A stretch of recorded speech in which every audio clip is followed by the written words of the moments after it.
শরীয়ত প্রতিষ্ঠায় বিশ্বলী শাহ সুফি খাজা বাবা ফরিদপুরি কুদ্দিসাসের রুহুল আজিজ সাহেবের দৃঢ়তা। দর্শক, আজকের এই ভিডিওটি অত্যন্ত গুরুত্বপূর্ণ একটি ভিডিও হতে চলেছে। ভিডিওটির কথাগুলো শেষ পর্যন্ত দেখার চেষ্টা করবেন যারা বিশ্বলী খাজা বাবা ফরিদপুরি কুদ্দিসাসের রুহুল আজিজ সাহেবের মুরিদ এবং যারা খাজা বাবা ফরিদপুরির সমালোচক। উভয়ের জন্যই আজকের এই কথাগুলো খুবই গুরুত্বপূর্ণ।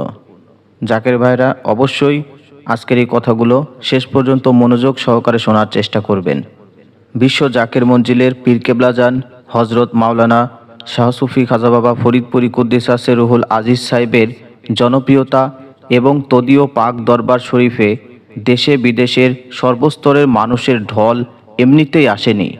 একদিকে সাধনা জীবনের শুরু থেকেই অবর্ণনীয় কঠোর পরিশ্রম, কৃচ্ছতা, সংযম ও রিয়াজতের মাধ্যমে পরিপূর্ণ বেলায়েত ও কামালিয়াত অর্জন, অন্যদিকে তরিকার ইমাম হজরত মুজাদ্দেদ আলফেসানি রাদিয়াল্লাহু আনহু এর প্রতিষ্ঠিত তরিকা নকশবন্দিয়া মুজাদ্দেদিয়া সিলসিলায় উপমহাদেশের প্রখ্যাত সুফি সাধক হজরত খাজা এনায়েতপুরি কুদ্দিসাসের রুহুল আজিজ সাহেবের তবিয়ত। এ দুইয়ের সংমিশ্রণই পীর কেবলাজানকে আধ্যাত্মিক রাজ্যের শ্রেষ্ঠ আসনে সমাসীন করেছে।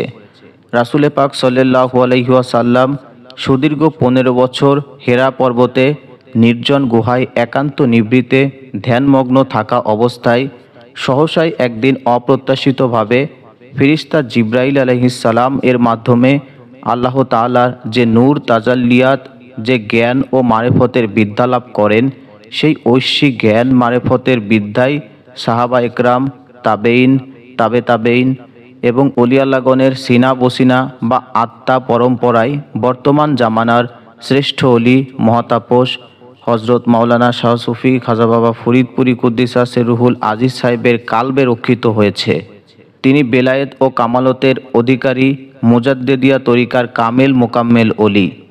এ সম্পর্কে হজরত কেবলাজান হুজুর বলেন, সেই মহাসাধক দীর্ঘ 40 বছর এই গোলামকে তাহার চরণে রাখিয়া বিভিন্ন পরীক্ষা নিরীক্ষার মাধ্যমে ধীরে ধীরে খোদা প্রাপ্তি তত্ত্বজ্ঞানের তালিম দেন এবং প্রচলিত সবগুলি তরিকার নেসবত ও কামালিয়ত দান করেন এবং সমস্ত তরিকার সমন্বয়ে সৃষ্ট খাস মুজাদ্দেদিয়া তরিকার নিয়ামতপূর্ণ ডালা মাথায় অর্পণ করিয়া সেই ডালা হইতে নিয়ামত বিতরণের নির্দেশ দেন।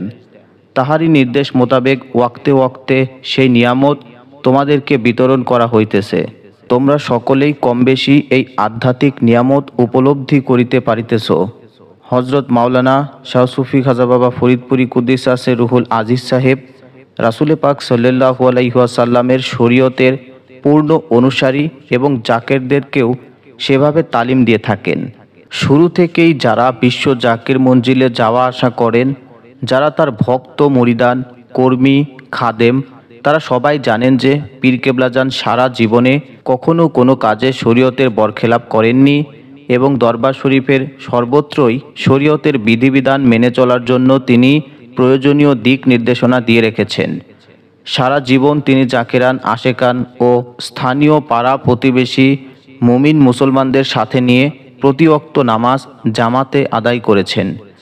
এমনকি যখন তিনি কঠিন পীড়াগ্রস্ত অবস্থায় প্রায় অচল হয়ে পড়েছিলেন, তখনও নামাজ কাজা করবেন তো দূরের কথা, একটি রোজাও ভাঙেননি। 1995 সালের রমজান মাসের আগেই পীর কেবলাজান হুজুর বেশ অসুস্থ হয়ে পড়লেন। স্বাস্থ্যের দ্রুত ও শোচনীয় অবনতি ঘটল। এক পর্যায়ে পীর কেবলাজান অচল হয়ে হুইল চেয়ারের সাহায্যে চলাফেরা করতে বাধ্য হলেন। দেশের বড় বড় ডাক্তার দেখানো হলো।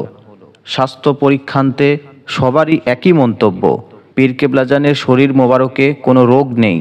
অতিরিক্ত রিয়াজত, কৃচ্ছ ও পরিশ্রমের কারণেই শরীর দুর্বল হয়ে পড়েছে। দর্শক, পূর্বের অনেকগুলো ভিডিওতে বলা হয়েছে খাজা বাবা ফরিদপুরি কুদ্দিসাসের রুহুল আজিজ সাহেব সারা জীবন অত্যন্ত কঠোর কৃচ্ছ ও সাধনার মধ্য দিয়ে কাটিয়ে এসেছেন। এমনকি এক নাগারে 40 দিন অনাহারে থেকে মাসের পর মাস একাধারে রোজা রেখে প্রয়োজনবোধে কখনো বা সারাদিনে একবেলা নামে মাত্র আধ ছটাক 1 ছটাক চালের ভাত খেয়ে তিনি দিনাতিপাত করেছেন। 85 বছর বয়সেও তিনি এর ব্যতিক্রম করেননি। ব্যতিক্রম করেননি দৈনন্দিন রুটিন কাজেও।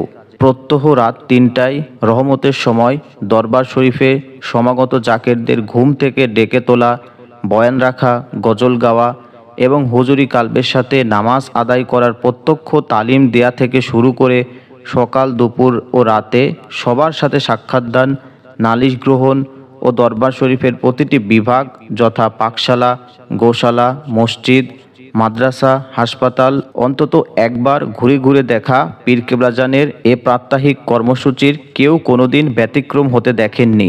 1995 সনের রমজান মাস, এমন গুরুতর অসুস্থ অবস্থায় রোজা না রাখার জন্য পরিবারের সদস্যবর্গ ও চিকিৎসকদের পক্ষ থেকে অনুরোধ জানানো হলো। স্নেহাতুর পীরজাদাগণ শরীয়ত মোতাবেক বিকল্প ব্যবস্থা গ্রহণেরও নিশ্চয়তা দিলেন, কিন্তু আজীবন কৃচ্ছ ও সাধনাব্রত পীর কেবলাজান হুজুর আপন সিদ্ধান্তেই অটল অবিচল। শুধু রোজাই রাখলেন না, প্রতিদিন হুইল চেয়ারে করে বাইরে এসে হাজার হাজার মুসল্লিদের সাথে জামায়াতে প্রতিদিন তারাবির নামাজ পড়েছেন। প্রতিদিন তারাবির নামাজের পর উপস্থিত জাকিরানদের নানা বিষয়ে নসিহত করেছেন।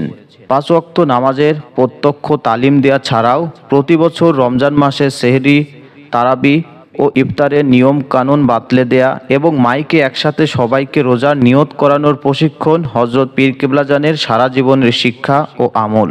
শুধু এবাদত বন্দেগীতেই নয়, জীবনের সকল ক্ষেত্রেই শরীয়তের বিধিবিধান মেনে চলার জন্য পীর কেবলাজান হুজুর তাগিদ দিয়ে থাকেন। দরবার শরীফে আগত মহিলাদেরও কঠোর পর্দা পুশিদার বিধান মেনে চলতে হয়। বোরখা বা হিজাব ছাড়া কোনো মহিলা জাকের বা ভক্তকেই দরবারের অভ্যন্তরে প্রবেশ করতে দেওয়া হয় না। পীর কেবলাজান হুজুর অত্যন্ত সোচ্চার কণ্ঠে বলে থাকেন, আমার পীর ছিলেন শরীয়তের কর্ণধার, কাজেই এ দরবারে শরীয়তের কোনো বরখেলাপ কাজ হতে দেয়া হবে না। তাই আমরা চেষ্টা করব আমরাও যেন কখনো শরীয়ত বরখেলাপ হয় এমন কোনো কাজ না করি।